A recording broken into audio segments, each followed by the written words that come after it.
천사의 아침 방문을 찾아오신 여러분을 환영합니다. 오늘도 아침 예배 말씀으로 믿음과 위로의 시간을 갖게 되길 바랍니다. 성도 여러분 안녕하세요. 오늘도 아침 예배에 찾아오신 성도님들을 진심으로 환영합니다. 오늘도 계속해서 마틴 루터가 전한 은혜에 대한 말씀이 이어집니다. 아침 예배를 통해서 정확한 은혜에 대한 정의가 세워지는 시간 되시길 간절히 바랍니다. 이제 기도하겠습니다. 하늘에 계신 하나님 아버지, 날마다 아침 예배로 나와 하나님의 사랑과 그리스도의 희생을 바라보도록 인도해 주심에 감사드립니다. 주님, 오늘도 마틴 루터가 왜 은혜를 강조하게 되었는지 배웁니다. 온전한 마음으로 주님의 은혜에 대해 묵상하여 삼위일체 하나님의 은혜로 죄를 회개하고 말씀에 순종하는 경험으로 인도하여 주시옵소서.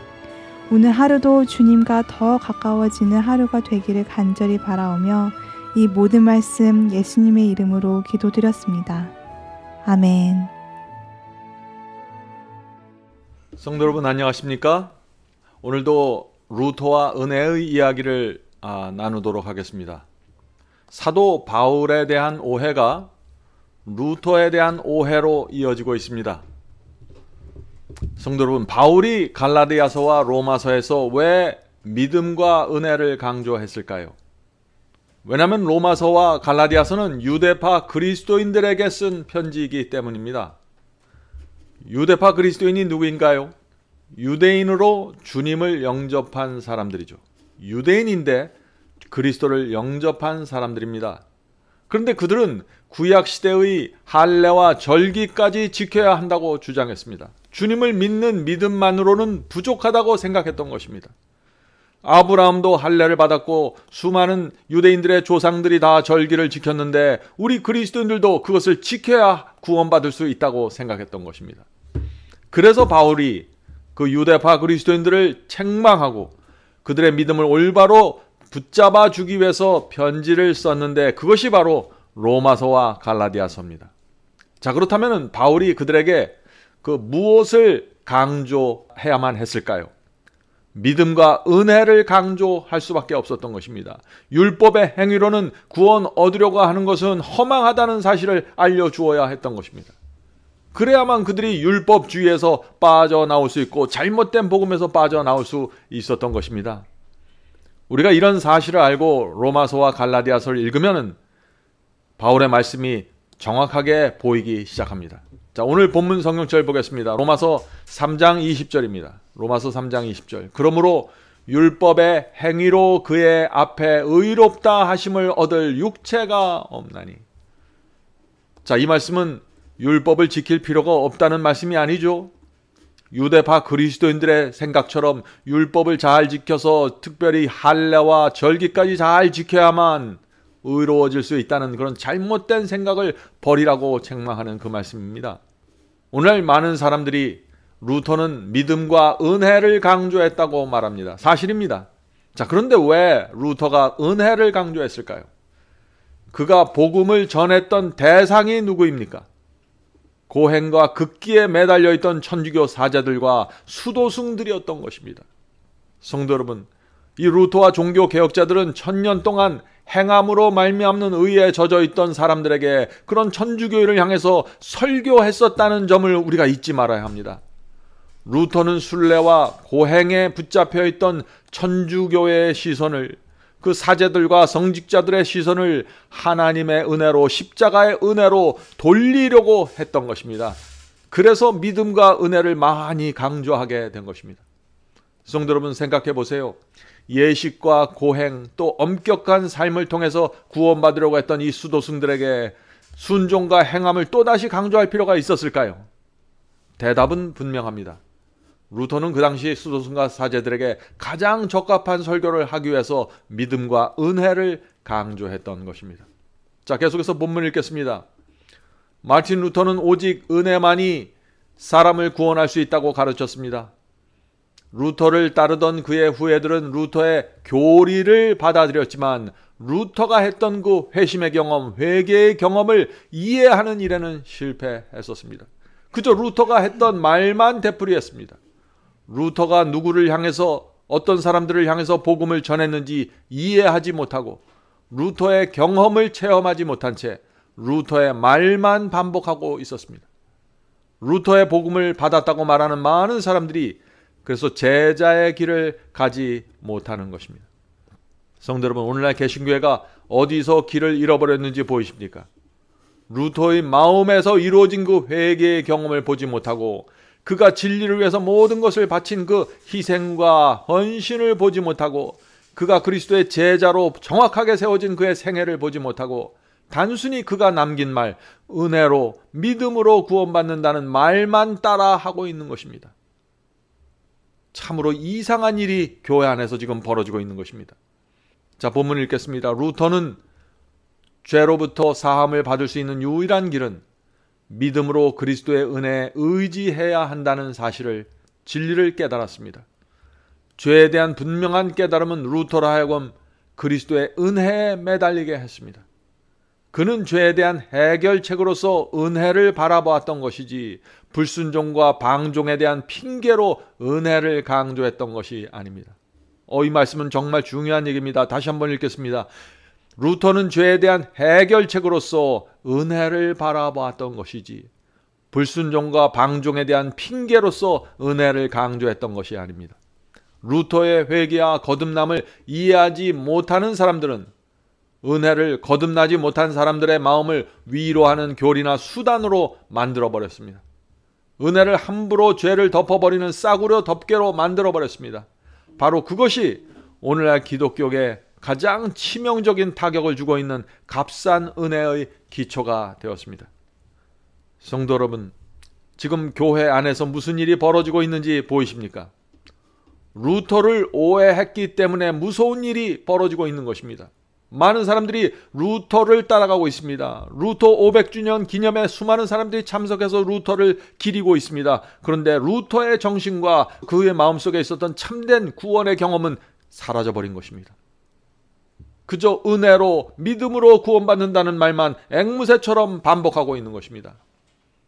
성도 여러분, 잘 생각해 보셔야 합니다. 만일 은혜가 우리의 심령 깊숙이 박히지 않은 채 그것이 그냥 단지 교리로 지식으로 우리에게 받아들여진다면 어떤 일이 생길까요? 은혜에 대한 잘못된 지식은 우리의 신앙을 완전히 망가뜨려 버리게 됩니다. 우리의 삶은 부패와 더러움으로 뒤덮이게 됩니다. 은혜로 구원받았다고 말하면서 아무 장소나 가게 되고 돈과 세상을 사랑하게 됩니다. 하나님의 말씀에 순종하지 않으면서 은혜가 죄를 덮어주니까 걱정하지 않아도 된다고 말하게 되는 것입니다. 정말 무서운 교리에 빠지게 되는 것이죠. 주님의 은혜가 무엇인지 모르는 사람은 가장 싼 값을 주고 구원받을 수 있는 길을 찾으려고 하게 됩니다. 이기심과 세속적인 마음을 만족시켜주는 설교를 좋아하게 됩니다. 그래서 값싼 은혜를 전하는 교회마다 많은 사람들이 몰려드는 것이죠. 본문 읽겠습니다. 값싼 은혜의 교리 때문에 교회와 세상 사이에 차이가 없어졌으며 그리스도인과 세상 사람들 사이에 존재하는 선도 사라지게 되었습니다. 그리스도인이 세상 사람처럼 이기적이고 위선적이며 세상 사람처럼 말하고 행동해도 아무런 책망을 받지 않게 되었습니다. 오히려 그리스도의 은혜를 깊이 깨닫고 그리스도의 제자가 되기 위해서 애쓰는 성도들이 교회 안에서 외로움과 고립을 느끼게 되었습니다. 디모데후서 3장 12절 무릇 그리스도 예수 안에서 경건하게 살고자 하는 자는 핍박을 받으리라. 바울의 이 말씀은 지금 교회 안에서 분명하게 이루어지고 있습니다. 성도 여러분, 알곡이 외로움을 느끼는 교회들은 잘못된 교회입니다. 가라지가 교회 안에서 인기를 누리고 가라지가 교회 직분을 차지하는 교회들은 잘못된 교회입니다. 일주일에 한 번씩 교회에 가는 것으로 충분하다고 생각하고 그런 신앙으로 죄사함을 받았다고 생각하는 것은 크게 잘못된 것입니다. 본문을 읽겠습니다. 은혜에 대한 진리가 무엇인지 모르면 완전한 암흑 가운데로 들어가게 됩니다. 값싼 은혜를 받는 사람들과 값비싼 은혜를 받는 사람들이 모두 오직 믿음으로 말미암아 의롭게 된다고 설교하고 있습니다. 그래서 많은 사람들이 혼돈하는 것입니다. 목사마다 교회마다 가르치는 구원의 도가 다 다른 것입니다. 다시 말해서 똑같은 믿음, 똑같은 은혜라는 단어를 사용하는데 실제 내용은 다르다는 것이죠. 자, 계속해서 읽겠습니다. 그래서 구원이 풀리지 않는 실타래처럼 얽혀져 있는 것처럼 보입니다. 그러나 복음은 단순합니다. 학교를 전혀 다니지 않는 시골 노인일지라도 이해할 수 있을 정도로 구원은 단순합니다. 구원의 핵심은 이것입니다. 십자가 은혜를 알고 마음으로 받아들인 사람은 구원을 정확하게 이해하고 경험하고 전할 수 있습니다. 생애가 완전히 달라지게 되는 것입니다. 그러나 그리스도의 피의 은혜를 알지 못하고 경험하지 못하면 모든 것은 혼돈되고 빗나가게 됩니다. 성도 여러분, 바울이 설명하는 구원, 성경이 설명하는 구원은 아주 단순합니다. 로마서 8장을 보겠습니다. 로마서 8장 12절부터 14절. 그러므로 형제들아, 우리가 빚진 자로 돼 육신에게 져서 육신대로 살 것이 아니니라. 바울은 빚진 자는 육신의 정욕에 끌려다니지 않는다고 말했죠. 빚진 자가 누구입니까? 주님의 자비와 희생에 빚을 진 자들입니다. 주님의 은혜가 무엇인지를 알고 감사하고 주님께 큰 빚을 졌음을 아는 성도들입니다. 그들이 빚진 자이죠. 그런 사람들은 육신에게 끌려다니지 않고 하나님의 말씀에 순종하는 삶을 살게 된다는 것입니다. 자, 계속해서 읽겠습니다. 우리가 빚진 자로 돼 육신에게 져서 육신대로 살 것이 아니니라. 너희가 육신대로 살면 반드시 죽을 것이로되 영으로서 성령으로서 몸의 행실을 죽이면 살리니 무릇 하나님의 영으로 인도함을 받는 그들은 하나님의 아들이라. 얼마나 분명합니까? 바울은 은혜로 구원받는 경험이 무엇인지 분명하게 말하고 있는 것입니다. 자, 디도서 2장에 있는 말씀을 또 살펴보죠. 디도서 2장 11절부터 14절 킹제임스 성경으로 읽겠습니다. 모든 사람에게 구원을 주시는 하나님의 은혜가 나타나. 자, 구원을 주시는 하나님의 은혜가 나타나면 어떤 일이 생길까요? 바울은 이렇게 설명하는 것입니다. 하나님의 은혜가 나타나 우리를 양육하시되, 은혜가 나타나면 우리가 영적으로 양육되는 것입니다. 성장하는 것입니다. 우리를 양육하시되 경건치 않는 것과 이 세상 정욕을 다 버리고 하나님의 은혜가 나타나서 우리가 그것을 받아들이면은 경건치 않은 것들, 이 세상 정욕들 다 버리게 된다는 것입니다. 근심함과 의로움과 경건함으로 이 세상에 살고 복스러운 소망과 우리의 크신 하나님 구주 예수 그리스도의 영광이 나타나심을 기다리게 하셨으니 그가 우리를 위하여 자신을 주신 것은, 자, 이것이 지금까지 읽은 이 말씀이 은혜로 변화된 그리스도의 생애를 말하는 것입니다. 예수께서 우리를 위하여 자신을 주신 이유가 무엇인가? 바울은 얘기합니다. 우리를 모든 죄악에서 구속하시고 자신을 위해 정결케 하사 선한 일에 열심을 내는 독특한 백성이 되게 하려 하심이라. 성도 여러분, 예수께서 우리를 위해서 십자가에 매달리신 그 은혜가 무엇이라고 했습니까? 우리를 이 세상에서 독특한 백성, 구별된 백성, 거룩한 백성, 선한 일에 열심을 내는 백성을 만들기 위해서 예수께서 십자가에 달리셨다고요. 그것이 은혜로 구원받는 경험입니다. 애매한 것이 전혀 없습니다. 주님의 피로 은혜를 받으면은 물불 가리지 않고 주님의 말씀을 붙잡고 살아가게 되는 것입니다. 주님을 배신할 수 없습니다. 죄를 붙잡고 마음이 편할 수가 없는 것입니다. 자, 계속해서 본문 읽어보죠. 루터의 의도와는 달리 그의 말과 가르침이 많은 설교자들에 의해서 전혀 다른 의미로 왜곡되고 있는 모습을 보면서 깊은 절망마저 느끼게 됩니다. 물론 아직도 루터와 요한 웨슬리 같은 개혁자들이 가르쳤던 값비싼 은혜에 대한 존경을 표하는 사람들이 많이 있지만 값싼 은혜의 가르침에 대항하기 위해서 일어서는 사람들은 매우 적습니다. 진리를 올바로 알고 있는 사람들은 많이 있을지라도 잘못된 가르침을 지적하고 경고하고 정확하게 서서 말하는 사람들은 아주 적다는 것이죠. 자, 계속해서 읽겠습니다. 사람은 누구나 자신이 믿는 대로 살아가게 됩니다. 만일 값싼 은혜의 가르침을 믿는다면 우리는 그것이 말하는 바대로 살게 될 것입니다. 그러나 우리가 값비싼 은혜를 믿는다면 그리스도의 부르심의 대가를 치르면서 응답하게 될 것입니다. 성도 여러분, 은혜는 우리에게 큰 변화를 가져옵니다. 어머니의 은혜를 아는 자식이 있다면 그가 어떻게 살까요? 어머니의 사랑과 희생을 배신할 수 없을 것입니다. 어머니의 마음을 기쁘게 하기 위해서 최선을 다할 것입니다. 어머니의 얼굴이 떠올라서 나쁜 친구들과 어울리지 않게 되는 것입니다. 이것이 은혜로 구원받는 경험입니다. 성도 여러분, 오늘도 은혜가 우리를 붙잡아 주시고 인도해 주시길 바랍니다. 은혜가 우리 마음을 지배해서 은혜가 충만한 삶이 되기를 간절히 바랍니다. 자, 이제 기도하겠습니다. 하늘에 계신 저희들의 아버지, 루터가 경험했던 은혜를 저희도 경험하게 도와주시옵소서. 바울이 전했던 그 은혜를 저희가 이해할 수 있도록 도와주시옵소서. 은혜에 대한 오해와 착각이 저희의 신앙에서 사라지고 치워질 수 있도록 도와주시옵소서.